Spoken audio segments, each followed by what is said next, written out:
monde, vous allez très bien, j'espère. Moi, ça va. C'est toujours un plaisir de vous revenir avec une nouvelle vidéo. Comme vous avez pu le voir dans le titre de la vidéo d'aujourd'hui, je viens vous dire quelque chose de très important afin que vous ne puissiez pas sous-estimer votre marchandise ainsi que votre business. Donc, j'espère que vous allez aimer cette vidéo et sans plus tarder, nous allons commencer. Avant de commencer, j'aimerais me présenter auprès de ceux qui tombent sur cette chaîne pour la première fois. Mon nom est Malaika, je suis entrepreneur, je suis passionnée de business. Sur cette chaîne, je partage avec vous mon expérience, des astuces, des informations qui peuvent vous aider à commencer votre business ou carrément à améliorer le business que vous avez déjà.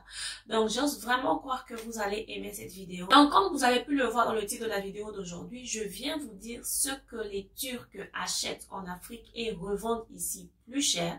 L'objectif, en fait, de cette vidéo, c'est de vous ouvrir les yeux et de vous faire comprendre que vous ne devez pas négliger votre petit business que vous avez en Afrique parce que il y a des gens aujourd'hui qui se font de l'argent grâce à ces connaissances qu'ils ont reçues en Afrique.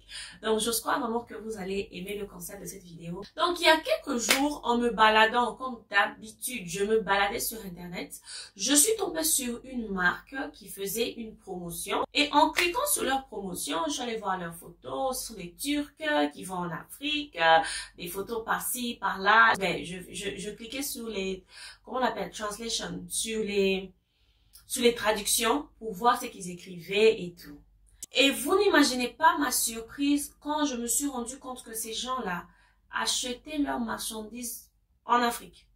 Et imaginez ce qu'ils achètent en Afrique. La première chose, ils achètent les sacs en raffia. Vous savez, les sacs en raffia là que nous négligeons chez nous en Afrique. Ces gens-là achètent ça là-bas. Et je n'aimerais pas dire là où ils vendent ça, mais ils vendent ça dans une boutique, dans un mall, ici à Istanbul. Donc, ils ont leur boutique en plein milieu d'un mall où ils vendent ces sacs à main qu'ils ont achetés en Afrique sûrement moins cher, à un bon prix ici pour avoir quand même de l'espace dans un mall, c'est quand même beaucoup d'argent. Alors, donc, ils faisaient la promotion. C'est là que j'ai vu qu'ils achetaient leurs sacs en raffia en Afrique. Donc, toi qui sais comment je peux dire, c'est pour vous confectionner, fabriquer des articles en raffia. N'abandonne pas, n'arrête pas. Le deuxième article que j'ai aussi découvert récemment, j'ai remarqué qu'il y a de ces articles, je n'ai pas encore confirmé si ça vient vraiment de l'Afrique, hein, j'ai pas envie de dire ce que je ne connais pas. J'ai remarqué que ces gens-là vendent aussi du raffia, ils vendent beaucoup de choses en bambou, en tout cas beaucoup de choses en bambou et ça a le style africain. Mais je vais confirmer après. Pour le moment, laissons ça comme ça. La troisième chose que les Turcs utilisaient venant de l'Afrique, c'est les perles.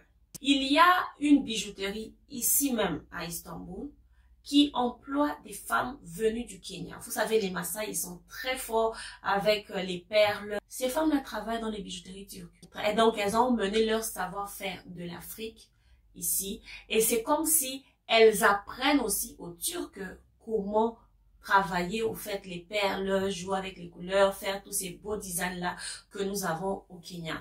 Donc, je pense que ce sont les Kenyans et les Burundaises, si je ne me trompe pas. Mais moi, je sais que ces femmes-là, c'était des femmes du Kenya.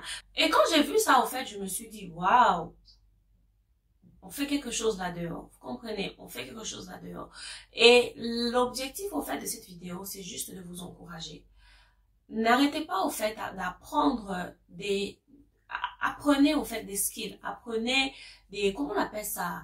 Apprenez quelque chose. Apprenez à faire quelque chose. Vous ne savez pas où est-ce que ça va vous emmener. Deuxièmement, ce n'est pas seulement, vous devez arrêter de penser que les choses qui viennent de l'extérieur vers l'Afrique sont les meilleures choses.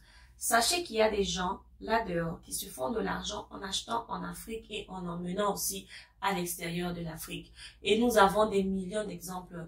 Le premier exemple que nous pouvons prendre, c'est le cacao. Ok?